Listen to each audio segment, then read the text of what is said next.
할렐루야. 예, 우리 앞뒤에 불 보시고 주님의 사랑으로 인사들 할까요?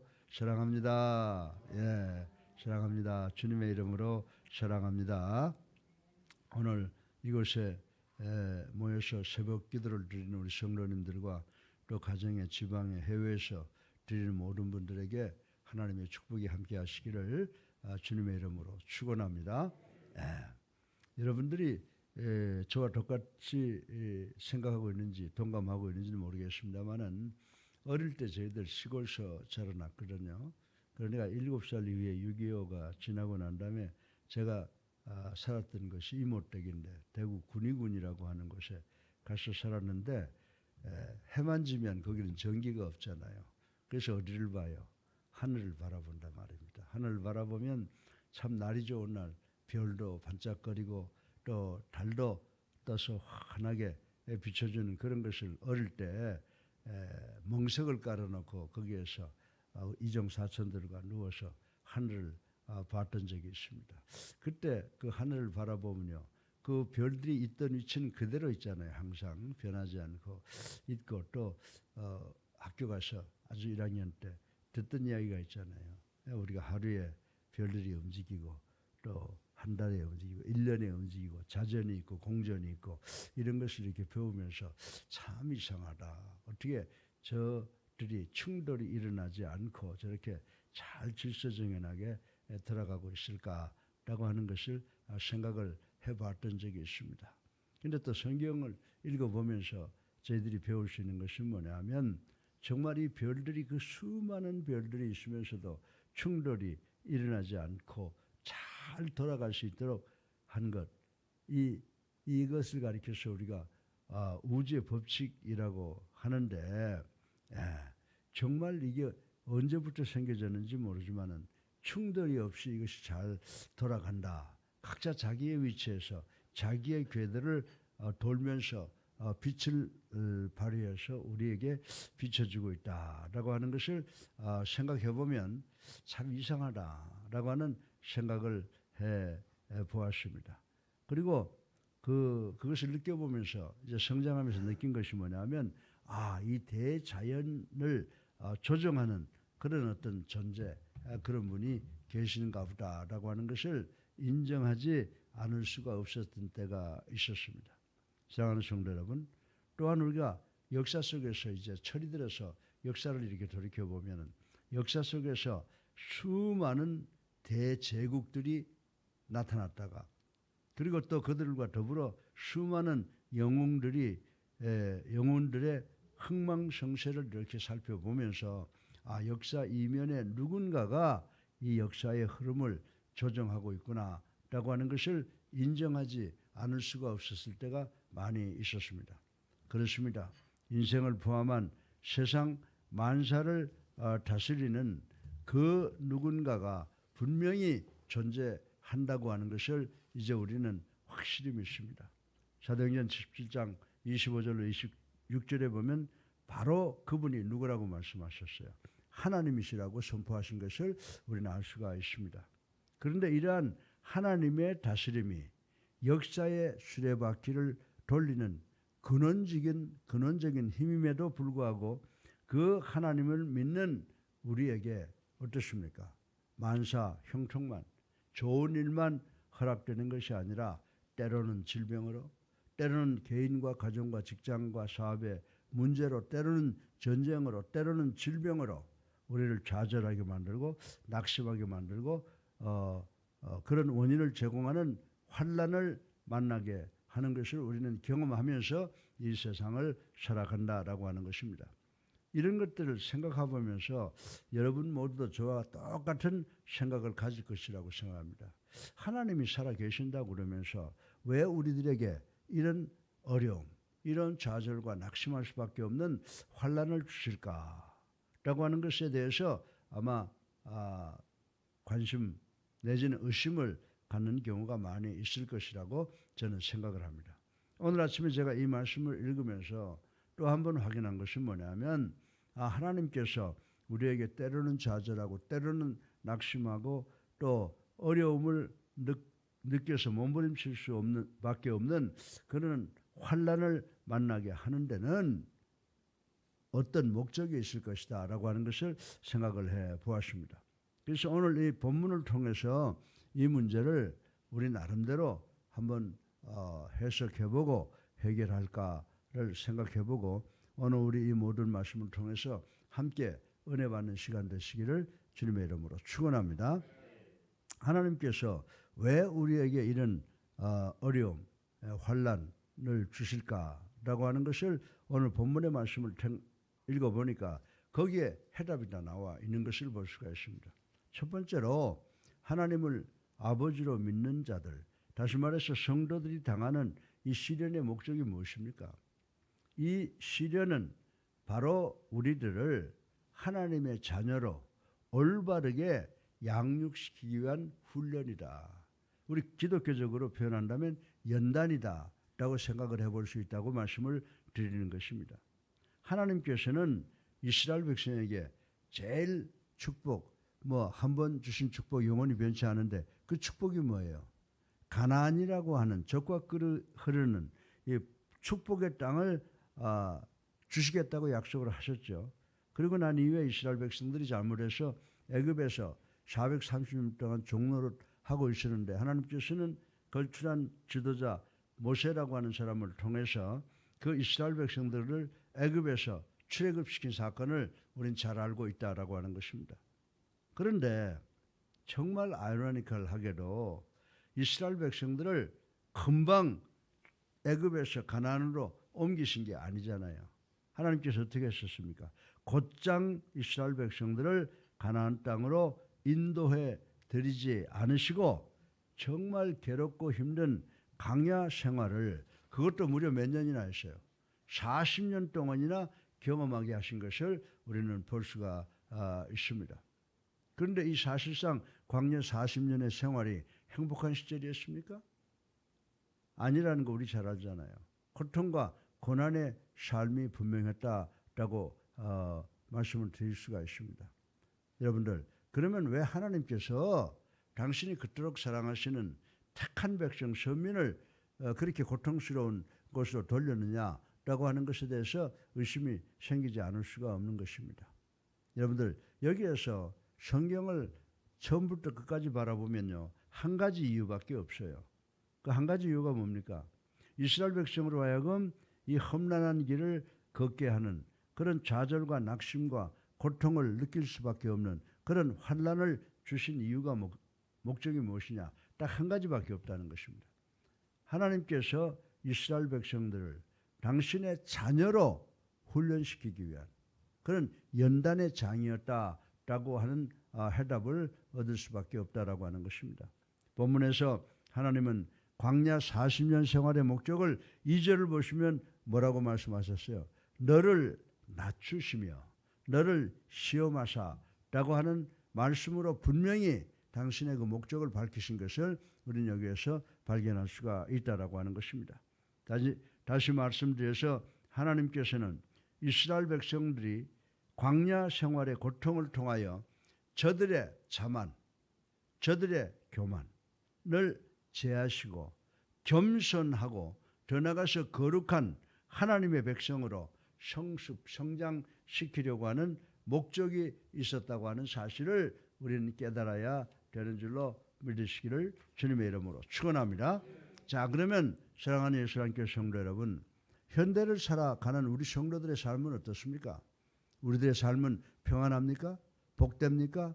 너무너무 행복해서 매일 감탄을 하면서 살아갈 수 있는 그런 삶을 하나님께서 허락하셨습니까? 아니죠. 현대를 살아가는 우리 성도들, 우리 믿는 자들에게도 성경 속에서 나타나는 우리 믿음의 선지들과 똑같은 환난이 우리들에게 닥쳐오고 또 우리가 경험하고 있다는 것을 부인할 수 있는 사람은 아무도 없을 것입니다. 사랑하는 성도 여러분, 우리에게 닥쳐오는 시련 또한 하나님의 이러한 목적에서 비롯된 것이라는 사실을 확실하게 깨닫는 우리가 되어야 될 줄로 믿으시기를 주님의 이름으로 축원합니다. 실로 하나님께서는 21세기를 살아가는 여러분과 저를 포함한 우리를 당신의 자녀로 기르시기 위해서, 양육시키기 위해서 이런 훈련과 연단의 과정을 주신다고 하는 것을 깨닫는 여러분 되시기를 주님의 이름으로 축원합니다. 따라서 우리는 이 광야 같은 시련기를 만날 때가 있어요. 예. 우리 인생 전체를 놓고 보면 좋을 때도 있고 나쁠 때도 있고, 좋을 때는 우리가 천국을 경험하는 것 같이 살지만은 나쁠 때는 이스라엘 백성이 광야를 지나가는 그런 시련기 같은 그런 기간을 만날 때가 있다라고 하는 것입니다. 그럴 때 우리는 어떻게 해야 돼요? 하나님, 내가 하나님의 자녀인데 왜 나를 이렇게 어려움과 고통을 주십니까? 나 하나님 안 믿을래요? 라고 불평할 수가 있습니까? 우리가 그런 어려운 시련기를 만났을 때 그 가정을 우리는 어떻게 이해를 해야 되느냐? 하나님께서 우리의 삶을 간섭하고 있구나라고 여겨야 되는 줄로 믿으시기 바랍니다. 그래서 그런 가정이 오면 물론 행복하고 복될 때도 천국에 사는 것 같은 경험을 할 때도 하나님께 감사해야 되지만은 이런 시련기를 만났을 때 그 가정을 통해서 우리 자신을 성장시키고 성숙시키는 기회로 삼아야 되는 줄로 믿으시기 바랍니다. 그 누구도 강야와 같은 시련기를 거치지 않고서는 겸손하고 건강한 성도가 되지 않아요. 그리고 그런 어려움을 당해야 우리가 천국 가서 그 생활이 얼마나 복되고 참으로 감사한 그런 것이고 그런 기간인 줄 알게 되는 줄로 믿으시기를 주님의 이름으로 축원합니다. 그래서 우리가 정말 광야 같은 시련기를 지나갈 때 오히려 우리의 마음과 뜻과 정성을 모두어서 하나님께 시련과 고난을 주신 그 하나님께 감사하는 우리가 되기를 주님의 이름으로 축원합니다. 둘째로 믿는 자들, 성도들이 당하는 시련의 목적은 무엇입니까? 둘째 목적은요, 우리가 이 시련을 통해서 하나님의 은혜의 귀중함을 깨닫게 하는 도구가 되는 줄로 믿으시기를 주님의 이름으로 축원합니다. 여러분들, 이스라엘은 40년의 광야 생활에서 그들의 생존의 유일한 해답이 뭐예요? 유일한 해답이 뭡니까? 그들의 유일한 해답은 그 광야의 생활이 이스라엘 백성들에게 어려운 고난의 시기였지만은 그 어려운 고난의 시기가 하나님의 은혜라고 하는 사실을 이스라엘 백성들은 배웠다라고 하는 것을 우리는 깨달아야 되는 줄로 믿으시기 바랍니다. 여러분들, 광야의 특성이 뭐예요? 광야에 가면요, 먹을 물들이 그렇게 많지 않아요. 또 음식이 그렇게 있지 않습니다. 실로 그들은 먹을 물과 음식이 없는 광야에서 어떻게 됐어요? 하나님으로부터 그들이 필요한 모든 것을 받음으로써 오직 하나님만이 이스라엘 백성들의 삶의 주인임을 깨닫게 되었잖아요. 그래서 또 인정하게 되는 그런 기회였다고 말씀을 드릴 수가 있는 것입니다. 특별히 여러분들 3절에 보세요. 이스라엘 백성들이 주식으로 취했던 것이 뭐라고 그랬어요? 만나. 여러분들 만나 먹어봤어요? 만나 못 먹어봤죠? 정말 이 만나는 일찍이 그 누구도 먹어보지 못한 음식으로서 인간의 생존과 하나님의 은혜와의 관계를 적나라하게 보여주는 것이다. 이스라엘 백성들이 출애굽해서 그 광야에서 아무도 먹어보지 못한 만나로 저희들의 생존을 누가 지켜주셨어요? 하나님께서 지켜주셨는데, 그것은 바로 만나를 통해서 하나님께서 이스라엘 백성들에게 그 누구도 받아보지 못한 은혜를 보여주심으로 너희들하고 나하고는 무슨 관계다? 은혜의 관계를 보여주시고 계시는 모습이라고 생각을 해볼 수가 있는 것입니다. 사랑하는 성도 여러분, 다시 말해서 인생들의 삶의 근거가 우리 인간들의 노력에 또 우리들의 경험에 있지 않고 하나님의 은혜 속에서 이루어진다는 것을 이 말씀을 통해서 우리에게 교훈하고 계시는 줄로 믿으시기를 주님의 이름으로 축원합니다. 사랑하는 성도 여러분, 바로 오늘 이 말씀을 통해서 이런 점에서 오늘 21세기를 살아가는 우리 성도들에게 부딪히는 모든 시련, 질병으로 인해서 오는 것, 개인과 가정과 직장과 사업을 통해서 오는 어려움을 통한 시련, 그리고 정치, 경제, 사회 어느 걸 통해서 오는 그 문제들, 또 부딪히는 시련은 그것이 바로 우리를 괴롭히기 위해서 하는 것이 아니라 하나님의 은혜라고 생각해야 되는 줄로 믿으시기 바랍니다. 그래서 하나님의 은혜를 우리의 생의 기저로 여기게 하려는 하나님의 섭리구나, 하나님의 뜻이구나 라고 받아들이는 우리들에게 정말 시온의 대로가 열리게 되는 줄로 믿으시기를 주님의 이름으로 축원합니다. 우리는 부딪히는 그 어떤 시련 속에서도 어떤 생각을 가져야 돼요. 여러분들 마태복음 6장 31절에 보면은 무엇을 먹을까, 무엇을 마실까, 무엇을 입을까 하지 말라라고 하는 예수님의 가르침, 이 가르침을 매일매일 기억하시는 우리 모두가 되시기를 주님의 이름으로 축원합니다. 주님의 은혜는요, 우리의 필요를 넉넉히 채우고도 남음이 있음을 명심하시고 이것도 감사하는 우리가 되시기를 주님의 이름으로 축원합니다. 셋째로 마지막으로 우리 성도나 믿는 자들이 당하는 이 시련의 목적이 무엇이고 하나님께서 왜 우리에게 주구장창 복된 일만 주시지 왜 어려운 시련을 주실까라고 하는 것을 우리는 늘 생각하게 됩니다. 사랑하는 성도 여러분, 시련은요 하나님과의 관계를 돈독하게 하기 위한 수단인 줄로 믿으시기 바랍니다. 여러분들 대인관계에서 이거 알아야 돼요. 맨날 좋은 소리만 하는 사람 그거 어떤 사람이에요? 여러분 사랑하는 사람 아니에요. 때로는 좋은 소리도 하고 때로는 싫은 소리도 해야 되는데 사람들을 제가 경험해 보니까 좋은 소리를 하면 그 사람이 뒤에 뭘 가지고 있는지도 모르고 좋다고 그러고 정말 좋은 소리하고 그렇게 하면 안 돼. 그렇게 하면 그 나중에 그렇게 하면 안 돼라고 하는 사리 가지고 원수로 생각하는 사람이 있어요. 그렇다고 하면 하나님께서 왜 우리에게 행복도 주시고 우리에게 고통도 주시고 시련도 주시느냐? 하나님께서 우리를 사랑하시기 때문에 우리에게 축복도 주시고 정말 징계도 주시고 정말 기쁜 삶도 주시고 고통도 주신다는 것입니다. 왜 그럴까요? 하나님과 우리와의 관계를 더 돈독히 하기 위한 방법이라고 오늘 본문은 우리들에게 이야기해 주고 있는 줄로 믿으시기 바랍니다. 그래서 3절로 4절에 보게 되면요, 절대 결핍의 장소, 광야에 뭐가 있어요? 없는 것밖에 있어요. 예, 그 절대 결핍의 장소인 광야에서 이스라엘 백성 중에 굶어 죽어나간 사람이 한 사람 있다고 그랬어요. 굶어 죽어나간 사람 없어요. 예, 또 의복이 떨어져서 추워서 떨어 죽은 사람 봤어요? 그것도 없어요. 또 발이 부르튼 사람이 있다고 그랬어요? 발이 부르튼 사람도 없다고 기록되어 있는 것을 우리는 볼 수가 있습니다. 이와 같은 사실은 결국 시련의 과정을 거치는 동안에 이스라엘 백성들로 하여금 하나님을 어떻게 하게 한다?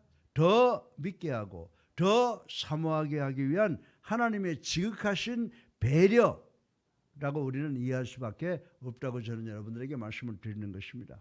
그렇습니다. 하나님께서는 이스라엘 백성들이 극한 시련들을 경험하면서 자신들이 바로 하나님의 백성이라고 하는 것을 깨닫게 만들어 주셨다는 사실을 우리도 깨달아야 되는 줄로 믿으시기 바랍니다.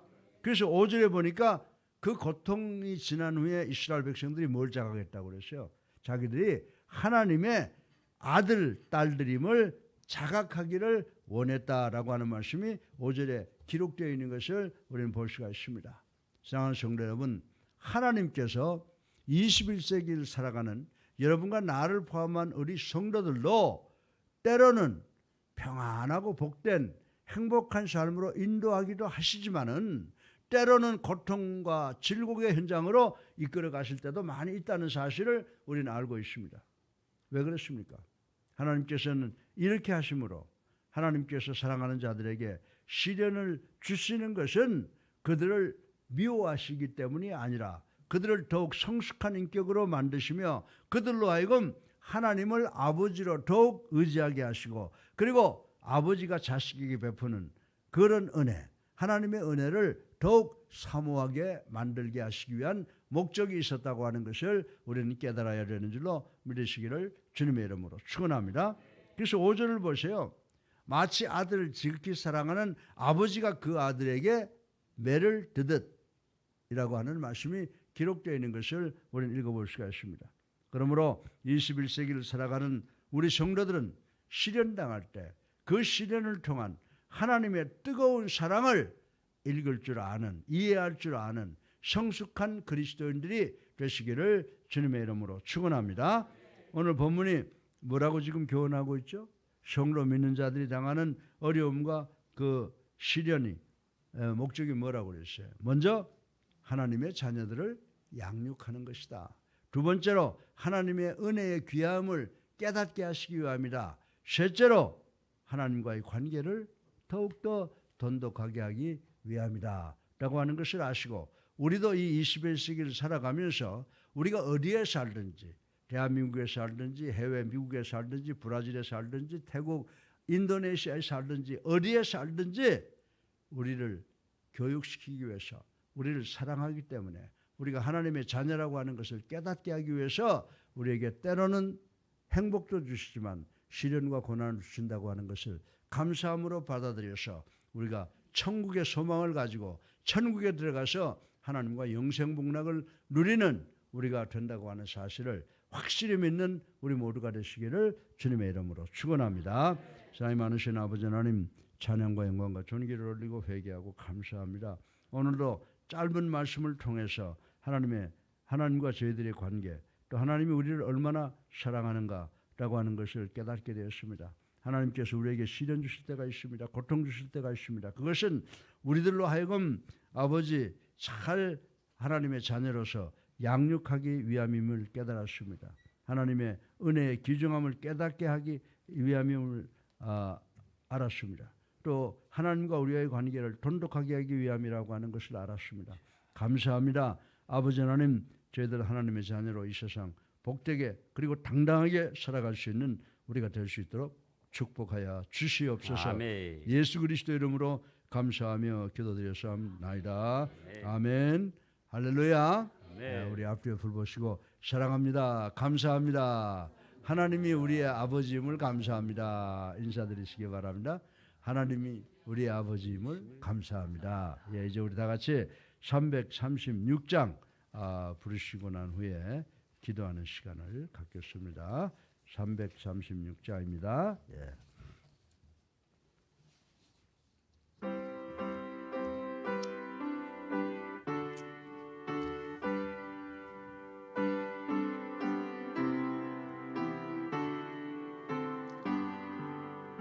환난과 핍박 중에도 성도는 신앙 지켰네.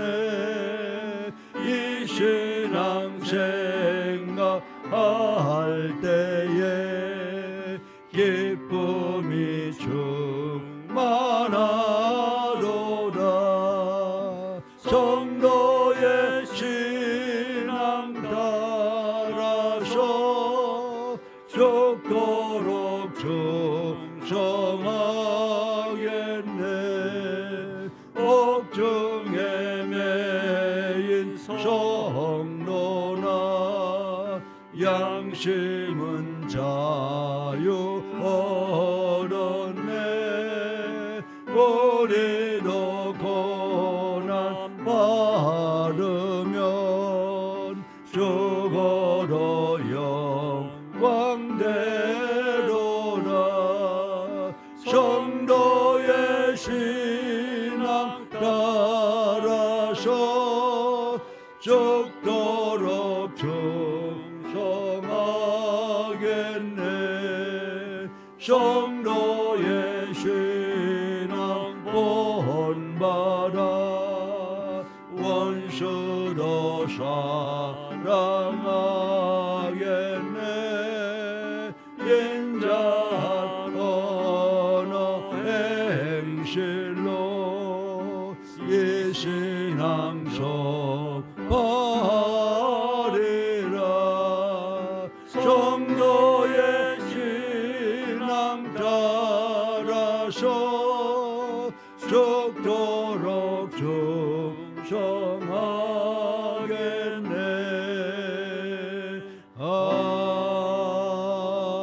아멘.